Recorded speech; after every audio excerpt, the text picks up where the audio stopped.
Meus irmãos, vamos ficar de pé para nós orarmos o Pai Nosso, amém? Pai nosso, que estais no céu, santificado seja o teu nome. Venha a nós o teu reino, seja feita a tua vontade, assim na terra como no céu. O pão nosso de cada dia nos dai hoje. Perdoai as nossas dívidas, assim como nós perdoamos os nossos devedores. Não nos deixeis cair em tentação, mas livra-nos do mal, porque teu o poder, a honra e a glória para todos sempre. Amém. Senhor Jesus, te dou graças, Deus, por esse momento alegre, festivo, que nos remonta, Deus, nossa origem, nossa história. Que os teus filhos, Deus, recebam de bom grado esse momento, que eles aprendam, Pai, que há um legado a ser mantido, porque há um legado a ser deixado. Que nós, como igreja, Deus, venhamos a preservar um legado tão glorioso quanto os teus servos, os reformadores, que de maneira heróica e brava, Senhor, combateram contra a deformação do cristianismo bíblico, Senhor. Nós sejamos herdeiros à altura, Deus, do labor desses homens. Assim nós oramos em nome de Jesus. Amém. Podem sentar.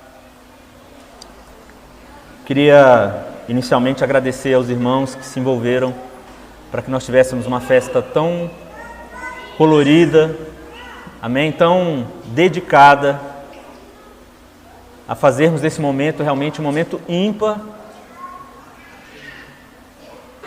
Embora nós já venhamos a comemorar essa data já há alguns anos, graças a Deus, mas o que realmente às vezes é difícil é nós observarmos que no ambiente onde as pessoas dizem ser cristãs, dizem ser evangélicas, elas simplesmente desconhecem essa data, elas desconhecem os meios pelos quais a igreja protestante existe.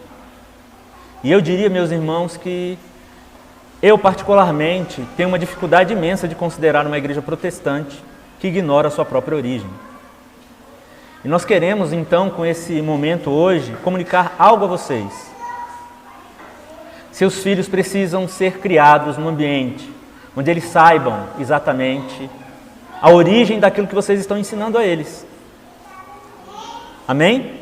Então vocês precisam se aplicar no conhecimento da igreja da qual vocês fazem parte. A igreja, ela não se divide apenas por uma perspectiva meramente denominacional, né? Existem pilares, existem aspectos que regem a catolicidade da igreja. Aí pode ser que você esteja confuso, né? Então é importante que você saiba.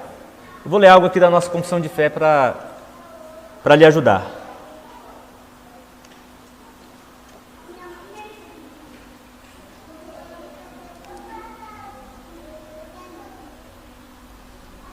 Assim, compartilhamos, como igreja cristã, os 4 atributos da igreja verdadeira, a qual é una, católica, santa e apostólica. Então, você está numa igreja católica? Você está numa igreja católica, você não está numa igreja romana, católica romana. A palavra catoliquismos foi mencionada por Santo Anselmo, um pai da igreja que antecede o surgimento do catolicismo romano. Um desses homens que receberam o bastão diretamente da mão dos apóstolos para dar continuidade à igreja, até que então se desenvolve a igreja imperial, a igreja católica romana. Mas a palavra catoliquismos, muitos católicos inclusive, talvez você tenha sido católico e nunca tenha sabido o que significa a palavra católico. Católico significa universal. E o Macedão teve essa sacada e você vê, né, o porquê ele usa o nome universal. Mas isso quer dizer que a fé cristã é única e universal, não que ela é romana. Amém? Então, dando essa breve introdução e mais uma vez agradecendo aos irmãos que se envolveram aí para que nós tivéssemos esse momento glorioso hoje, gostaria então de que nós abríssemos nossas Bíblias no livro de Romanos, capítulo 1.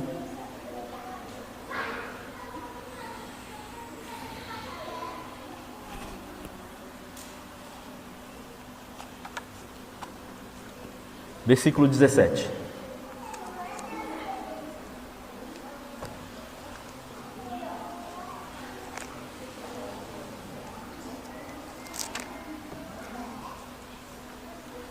Nenhuma carta poderia nos trazer com tanta vitalidade e com tanto significado, a fim de nos explicar a validade do Evangelho quanto à carta de Romanos. Esse é o propósito de Paulo, a igreja em Romanos, da qual ele não chegou a conhecer, mas ele escreve essa carta pouco antes de ser morto. E ele escreve essa carta porque sua intenção, ele não estava em Roma ainda, né? Ele pretendia ir para Roma. Quando ele vai para Roma uma única vez, ele é morto, preso e morto. Mas essa carta é escrita aos romanos, a fim de que ali ele estabelecesse uma base, tivesse um tempo de comunhão com aqueles irmãos. Igreja essa que não foi inaugurada por Pedro. Essa igreja provavelmente foi fruto lá daquele evento 28 anos antes que aconteceu em Jerusalém, quando os apóstolos recebem o Espírito Santo. E ali haviam romanos, gregos, e muito provavelmente aqueles que se converteram naquele contexto vão para Roma e então dão início à igreja em Roma. Mas essa igreja recebe essa carta a fim de que Paulo apresente o evangelho que ele crê. Ele precisava referendar que de fato era um apóstolo e de que seu evangelho de fato era genuíno.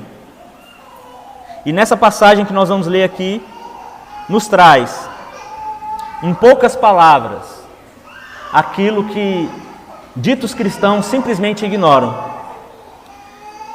Amém? Então, deixa eu lhe dizer uma coisa: não há nada que você possa fazer para ser salvo. Aleluia. Glória a Deus, porque não depende de mim. Amém? E é justamente a partir desse texto que se dá a ignição da Reforma Protestante. Versículo 17. Eu vou ler a partir do 16.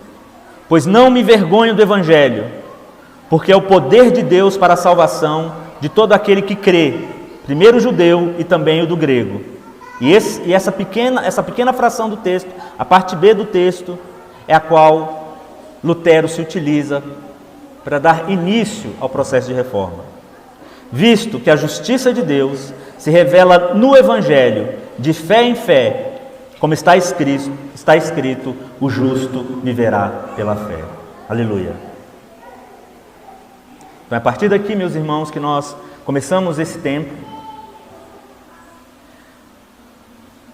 E como esse texto dá a forma de todo um processo do qual a maioria dos cristãos tidos como evangélicos simplesmente ignoram. Por mais que não existiria uma igreja evangélica se não fosse em função dos fatos que eu acabei de narrar aos irmãos. Mas antes de nós começarmos, nós precisamos entender, sobretudo, o que é reforma. Se nós pudéssemos definir mais brevemente a palavra, reforma não significa revolução, amém? A proposta de Jesus, vamos mais atrás, né? A proposta dos profetas, a proposta de Jesus, dos apóstolos, nunca foi uma revolução, amém? Então reforma e revolução não são a mesma coisa.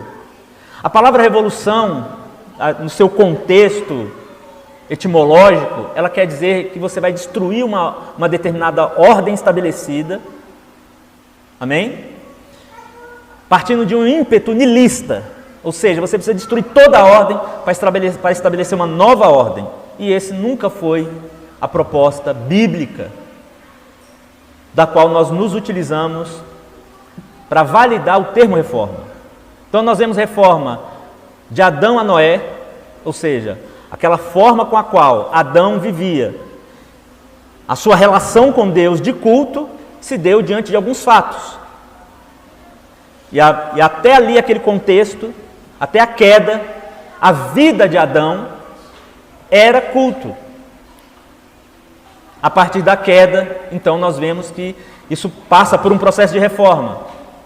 Então, quando nós vemos ali em Gênesis 4, no finalzinho de Gênesis 4, o filho de Sete, o terceiro filho de Adão, agora então, apresenta uma religião mais organizada.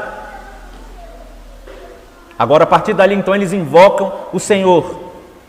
Porque Abel, que apresenta aquela forma de culto adequada, segundo as ordens de Deus, e de onde vem esse parâmetro para nós entendermos que havia uma religião, que havia uma liturgia lá desde o começo? Deus, quando o homem cai, veste o homem com pele de animal, dizendo uma coisa para o homem: o processo de redenção não é fruto do que você faz, mas fruto do que eu posso prover. Onde um ser inocente morre por você. E a partir daí nós entendemos então porque Abel apresenta o sacrifício animal. Muito provavelmente ele viu esse mesmo rito sendo feito pelo pai. E quando nós vemos Noé,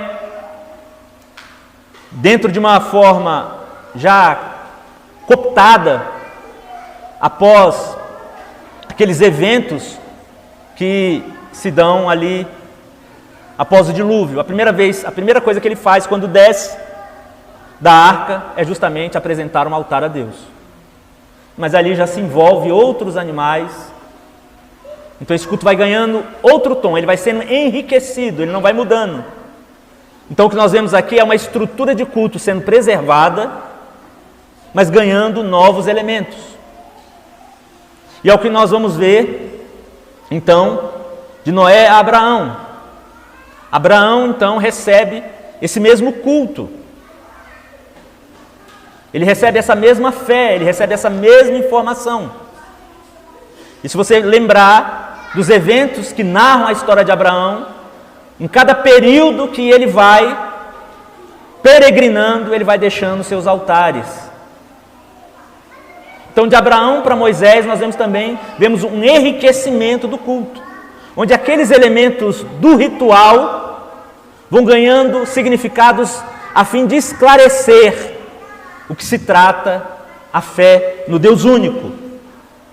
Então, todos aqueles elementos do tabernáculo trazem em si significados que trazem uma didática ao povo, mas tudo isso começa por meio de uma perspectiva litúrgica: o sacrifício, o castiçal, a arca, enfim.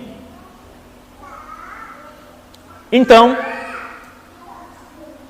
dessa perspectiva mosaica, até as suscetíveis reformas que se dão no período dos juízes, onde o povo, de tempo em tempo, precisa que Deus levante um dos juízes, e esse um juiz se volta para Deus, restabelece a fé do povo, e ali se restabelece o culto, se restabelece a lei, e consecutivamente, até a dinastia davídica, onde ali, já com um culto que passa por um processo de deformação, ganha a partir da dinastia davídica uma remodelagem, onde agora nós temos, além do sacrifício, além de todos aqueles elementos, além da arca, nós temos agora a música. É Davi que introduz a música ao culto.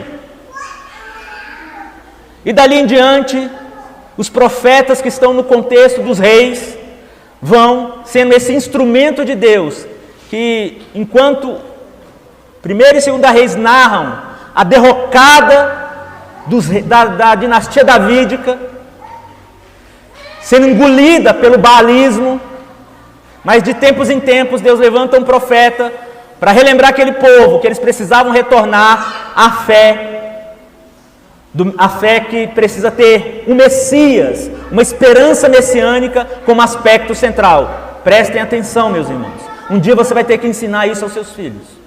Se você não estiver habilitado a ensinar isso para os seus filhos, alguém vai ensinar uma outra história para ele. Amém? A importância de nós entendermos a validade e a eficácia da nossa tradição é a única coisa que pode livrar nossos filhos de uma cosmovisão confusa, de uma religião confusa. E se você não estiver apto a ensinar isso aos seus filhos, alguém vai contar uma outra história.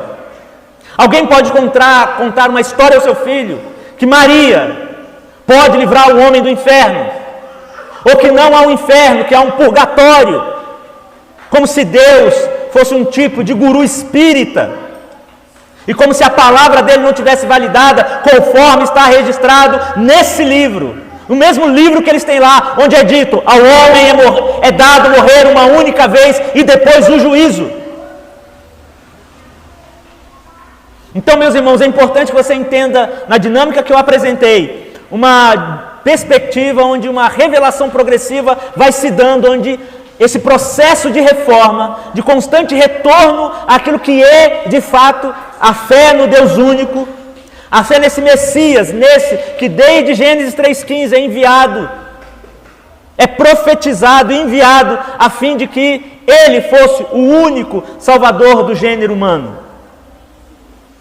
Então a reforma, de maneira mais definida, pode ser então essa ferramenta, esse aspecto secundário do qual Deus se utiliza para, no ambiente onde, na história e no tempo, Deus revela então o seu propósito. Então entendam,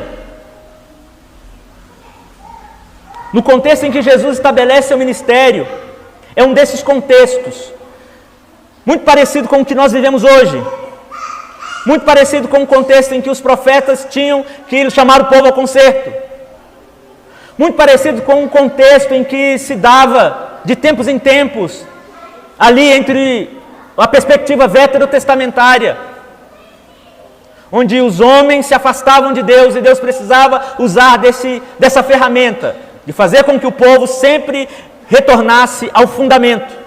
Então, quando nós estamos falando de reforma, eu posso pintar esse prédio, trocar o teto, mas a única coisa da qual eu não vou poder tocar é o fundamento. Então, reforma não é mudar nada, é manter o fundamento. E o fundamento da fé, desde o judaísmo, desde o hebraísmo, e é assim que nós deveríamos, inclusive, entender a dinâmica desse processo de reforma, que não está lá apenas resumido a 1517. Mas nós podemos falar, então, de um monoteísmo primitivo, que é lá, como se chama a religião de Adão, se é que se pode dar um nome. Saber apenas que aquele era o culto dedicado ao Deus único deveria ser o suficiente. Mas os historiadores, os pesquisadores se utilizam dessa nomenclatura. Então depois nós temos até Abraão essa mesma manifestação. E a partir de Moisés nós temos aí um hebraísmo, onde envolve uma construção cultural além da religião. E só a partir do Novo Testamento é que o termo judaísmo vai ser interpretado. Você não vai ver a palavra judaísmo em todo o Velho Testamento. Mas por que essa palavra está lá? O judaísmo está lá. Porque a tribo de Judá é a tribo da qual restou diante daquelas 10 tribos que foram destruídas pelo baalismo.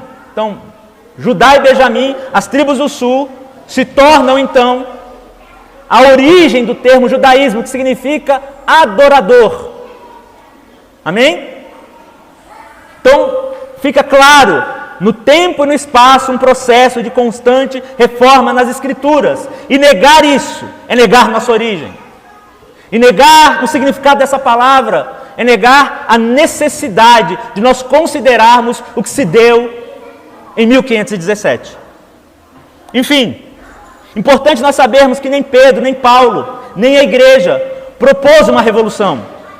Cada um deles apenas chamava o povo a uma fé centrada na vontade de Deus por meio de Cristo. Ele como o único pelo qual o homem pode ser justificado, conforme nós lemos na Bíblia Sagrada.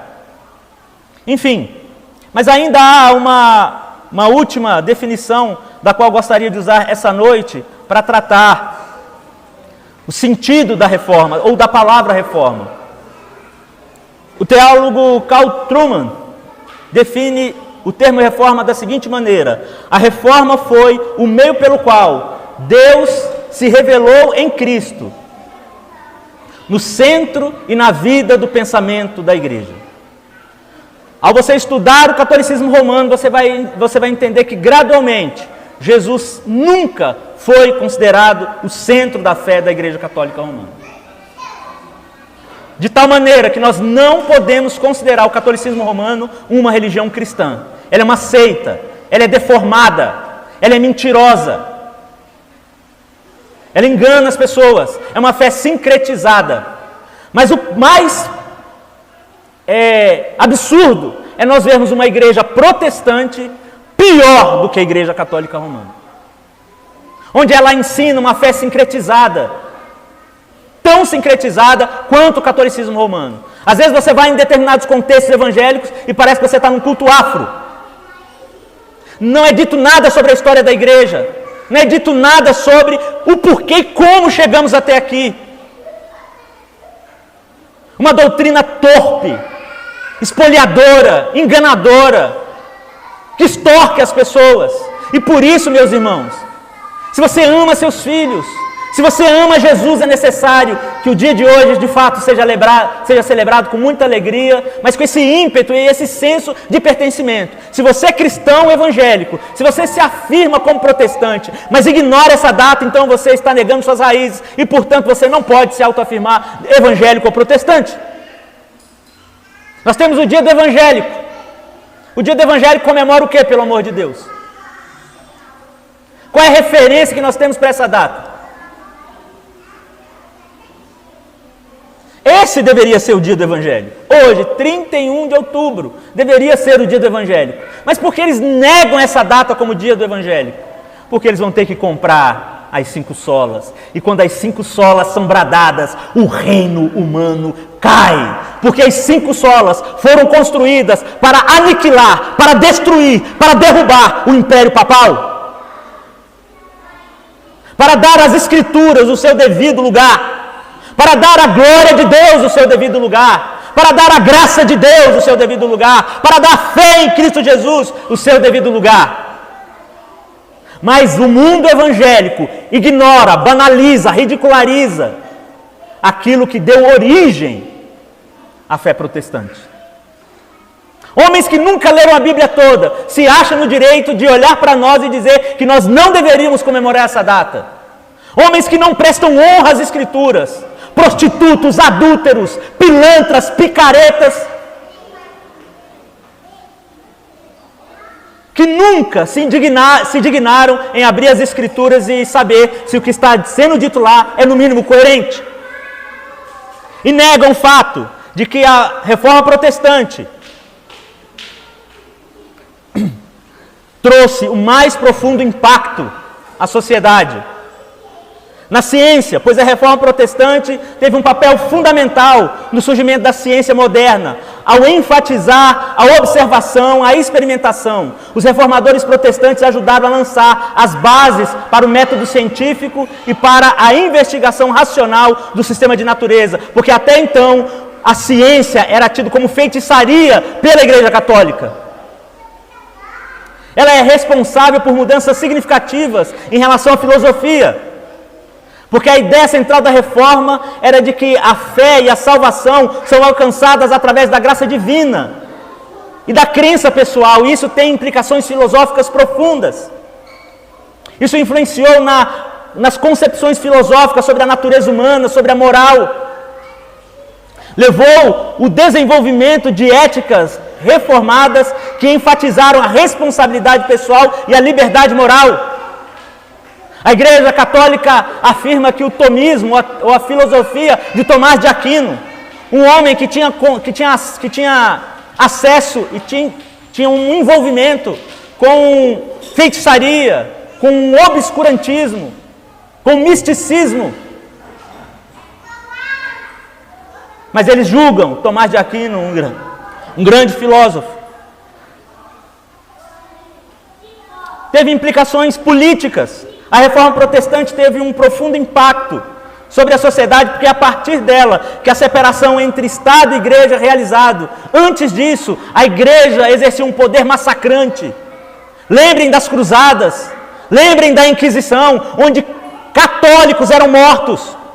Eles não matavam outras pessoas, eram os católicos que eles se encarregavam de matar. Mas isso eles não contam. Isso não está lá na porta da Igreja Romana.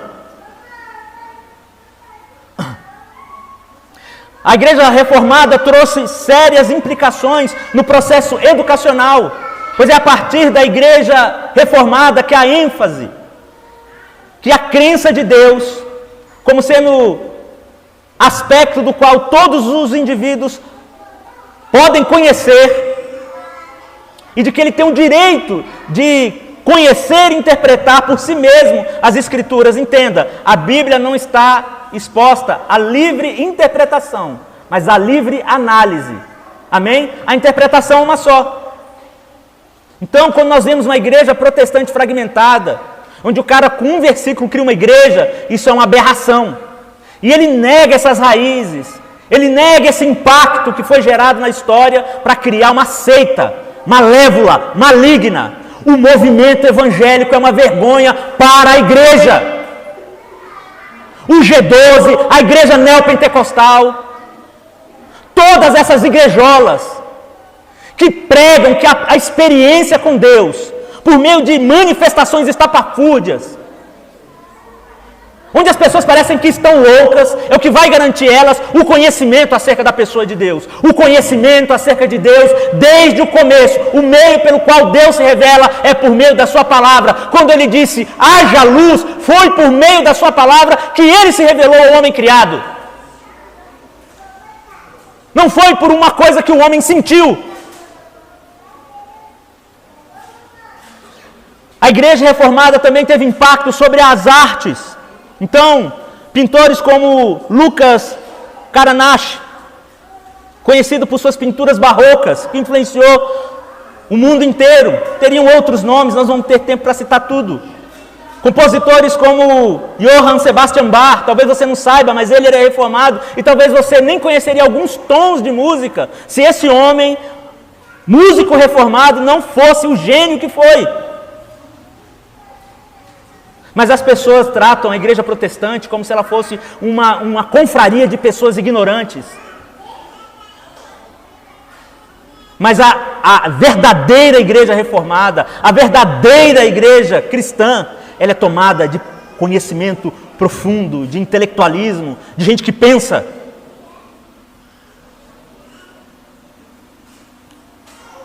Porém, o maior impacto que a igreja reformada pode ter causado na história da humanidade foi a preservação do evangelho. Entenda, o cristianismo reformado, bíblico, que mantém sua fidelidade à Escritura, e esse é o diferencial mais significativo entre a fé reformada e a fé romana. Na fé romana, a autoridade é a instituição, é o Papa.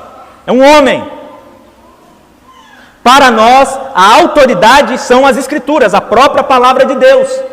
Aqui nessa igreja, uma igreja reformada, se um homem de Deus não estiver totalmente submetido à palavra, ele não tem nenhuma autoridade.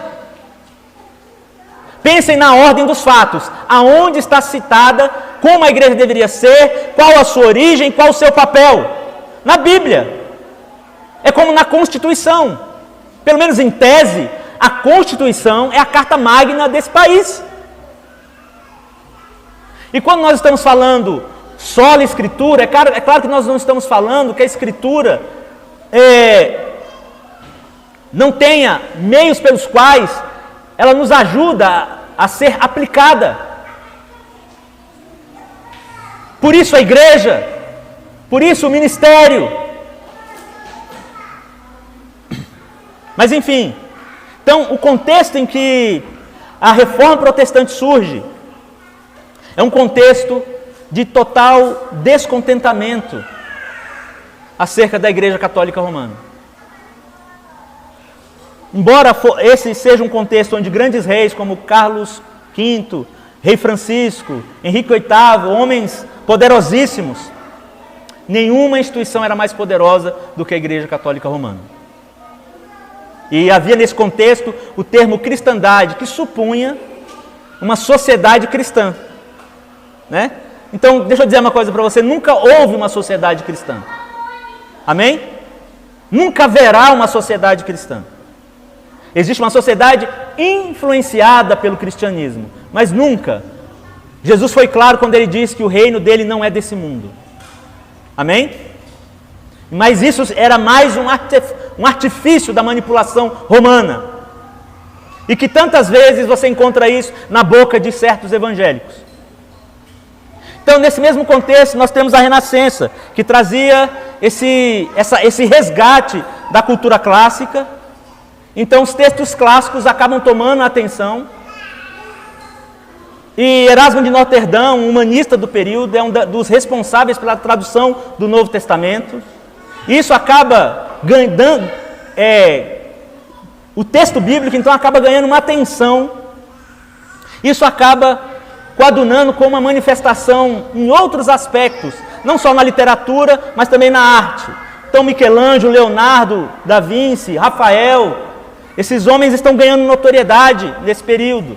É nesse mesmo período que Portugal se torna o maior império daquele período, com Vasco da Gama, Cristóvão Colombo, Pedro Álvares Cabral. Enfim, é o exato momento do declínio do feudalismo, a expansão das cidades, o surgimento do capitalismo.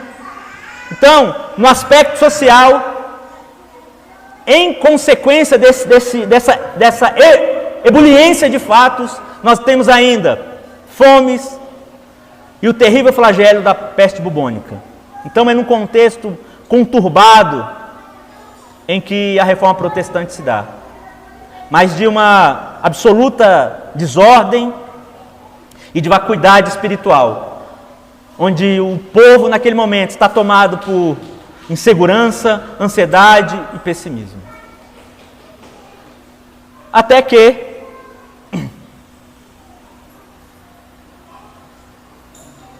onde nós entendemos a Igreja Católica não só cometia seus desatinos, como apresentava um pano de fundo, onde a religiosidade meritória, onde as missas pelos mortos, a crença no purgatório, a invocação de santos e Maria. Entendam, a Bíblia é clara quando ela diz no livro de Timóteo que há um único intermediário, há um único mediador entre Deus e os homens, Jesus Cristo, homem. Mas ainda assim, diante das Escrituras, nós vemos a aberração que a Igreja Católica criou. Mas qual é o motivo de escândalo? É que a Igreja Evangélica brasileira, não só brasileira, estabeleceu uma relação de idolatria igual ou pior com a qual a Igreja Católica estabeleceu com os santos, fazendo pastores verdadeiras personalidades. Agora o culto é dedicado à personalidade, como antes o culto era dedicado ao Papa e aos mortos. Mas não só isso, a indulgência, que é a venda de documentos que supostamente perdoavam pecados. Ao ponto de o Papa, nesse período, dizer que cada moeda que caía no gasofilácio, uma alma era liberta do inferno. Isso não nos parece uma certa história de homens que na história da Igreja Evangélica Brasileira venderam terreno nos céus? Olhe para mim. Olhe para os homens que são pastores nessa igreja. Não é isso que nós cremos e não é isso que nós pregamos. Então, meus irmãos, ainda havia a simonia, que era a prática de trocar cargos eclesiásticos para garantir poder político. O nepotismo, onde o neto, o irmão de um papa também se tornava papa, enfim. Era um clero corrupto. Então, meus irmãos, muitos outros homens vieram antes de Lutero, outros movimentos, como por exemplo os Irmãos da Vida Comum. Quem já leu A Imitação de Cristo, de Thomas de Kempis, né? Era um daqueles movimentos que se opuseram à igreja antes da reforma. O próprio Francisco de Assis, antes de ser acolhido pelo Papa, tentando conter uma provável reforma vinda de Francisco de Assis. Os albigenenses, os anabatistas, os valdenses, todos esses movimentos estavam ali na periferia da igreja, já pressionando para que esse momento acontecesse. Mas é a partir de John Wycliffe e John Huss, dois pré-reformadores, que eles então irrigam o terreno da reforma. Até que em 1517, um monge agostiniano chamado Martinho Lutero, depois de uma vida atormentada, anos de busca, de compreensão das Escrituras, após ter furado o estômago com um pequeno punhal e após uma tempestade da qual ele se vê livre pela mão de Deus, então ele decide, se tornar sacerdote. Mas uma vida atormentada, porque não conseguia encontrar perdão. Até que num determinado momento, ele que era um professor já renomado no ambiente da Igreja Católica Romana, ele se depara justamente com esse texto. E ele descobre. É isso que acontece, meu irmão, quando nós lemos as Escrituras. O reino de Deus se vê claro diante dos nossos olhos. A verdade sobre quem é o homem e do que o homem realmente precisa. E foi exatamente o que esse homem percebeu. Um homem que se autoflagelava, um homem que confessava 14 horas de pecado. Pensa nisso.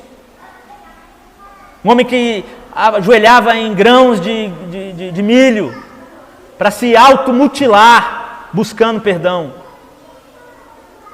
Mas é justamente esse homem que no dia 31 de outubro de 1517, diante da venda das indulgências, Lutero fixou na porta da igreja de Wittenberg suas 95 teses. Como era comum naquela época, quando você queria estabelecer um debate com um filósofo ou com alguém da academia. Mas surpreendentemente, essa atitude desse homem chama a atenção do arcebispo e sua audácia chega até Roma. E agora ele tem que responder à acusação de heresia. Em 1520, esse homem então, diante da dieta de Worms, que era quando o clero católico se organizava para julgar alguém que se opunha à igreja, esse homem então é condenado à excomunhão. E eu queria terminar esse tempo com o que esse homem diz diante do clero católico romano. Diante da excomunhão e da própria condenação de morte, ele diz o seguinte: a menos que possa ser refutado e convencido pelo testemunho da Escritura e por claros argumentos, visto que não crê no Papa, nem nos concílios, e é evidente que todos eles frequentemente erram e se contradizem, estou conquistado pela Santa Escritura, citada por mim, minha consciência está cativa da palavra de Deus. Não posso e não me retratarei, pois é inseguro e perigoso fazer algo contra a consciência. Esta é a minha posição. Não posso agir de outra maneira. Que Deus me ajude. Amém. Lutero então morre em 1546, aos 62 anos, muito provavelmente de morte natural. Então, meus irmãos, essa noite é uma noite que relembra desses fatos. E o meu desejo é que você tenha dado total atenção ao que diz, é a partir daqui que você pensa a fé evangélica. Não a partir de Robson Rodovalho, não a partir de René Terranova, não a partir de qualquer desses canalhas que maculam a fé evangélica. Deixa eu dizer uma coisa, você cantou aqui o hino da reforma, sabia disso? Que está em muitas harpas pentecostais, Castelo Forte, mas que muitas vezes eles cantam sem saber a origem daquela música, sem saber que aquilo nos conduziu até aqui, gerando uma fé que questiona um sistema político opressor, que questiona radicalmente o progressismo, que quer dizer que nós não podemos crer em Deus. É a partir da reforma protestante, meu irmão, que essas questões são levantadas. E tudo que eu peço aos irmãos é que nós possamos sair daqui hoje com uma fé apaixonada pela nossa história. Há muito que eu poderia falar essa noite, mas que você tenha na sua memória, nós somos uma igreja reformada. Nós não coadunamos com o movimento evangélico. Muitas vezes nós mantemos o carinho, o respeito por muitos desses irmãos que estão lá. Mas nós iremos preservar nossa história. Nós formaremos líderes, pastores, com a consciência da reforma. E queremos oferecer aos filhos de vocês o verdadeiro significado do que representa uma fé pura, saudável, que possa ensinar o seu filho que Deus é o Criador de todas as coisas. Nós queremos combater a perspectiva materialista, que tenta dizer aos nossos filhos que eles apenas devem trabalhar e comer e depois morrer. Que não há Deus, e que se há um Deus, Deus está limitado a uma religião de serviço, como se faz em qualquer centro de macumba. Não, mas essa não é a fé reformada. Essa não foi a fé pelo qual os reformadores labutaram, e da qual nós também labutaremos. Então, meus irmãos, eu gostaria que nós ficássemos de pé, amém?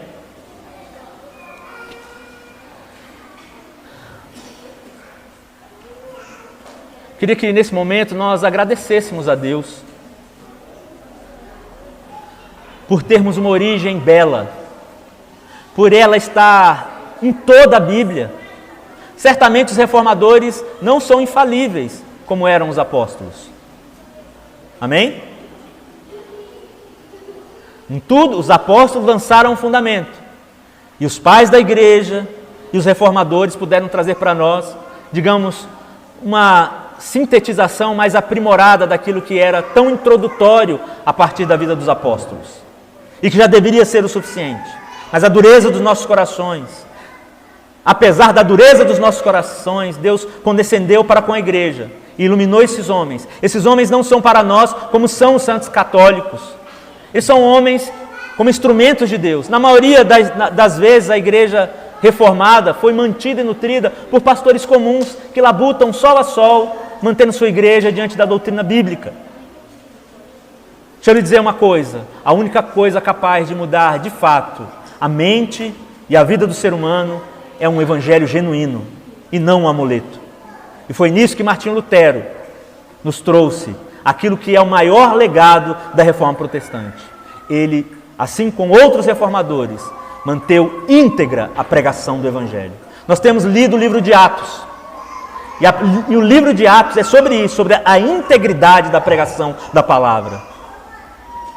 Que nós venhamos a ser, de fato, homens e mulheres que mantenham íntegra essa tradição. Ela é mais do que uma mera tradição. Ela é a história de uma instituição que Deus preservou para que a salvação pudesse chegar aos homens. Para que Cristo Jesus se tornasse claramente o alvo da nossa fé. Não por conta do trabalho dos reformadores. Eu lembro que alguns anos atrás eu falei exatamente essa frase, e eu quero poder dizer ela por longos anos.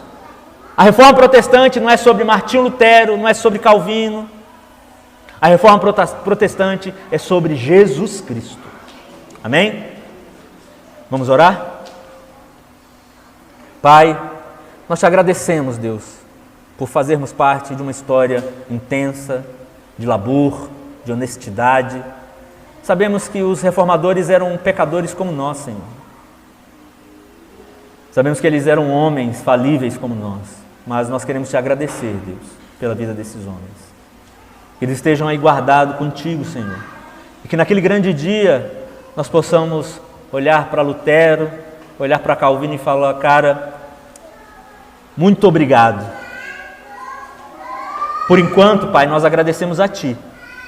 O Senhor nos deu a oportunidade de vivermos integralmente a herança que esses homens nos deixaram, para que nós venhamos a viver uma igreja saudável, coerente, inteligente, ativa e relevante, Senhor. uma igreja que tem raízes, uma igreja que tem história, uma igreja que não nasceu de uma experiência maluca, que algum tipo de guru teve em algum momento da história. Não, Pai, foram homens compromissados, que deram suas vidas, e cabe a nós agora darmos a nossa também, para que nossos filhos e a nossa posteridade recebam uma igreja, Pai, de igual peso. Muito obrigado, Senhor. Sobretudo, obrigado a Ti, Jesus, o maior reformador de todos.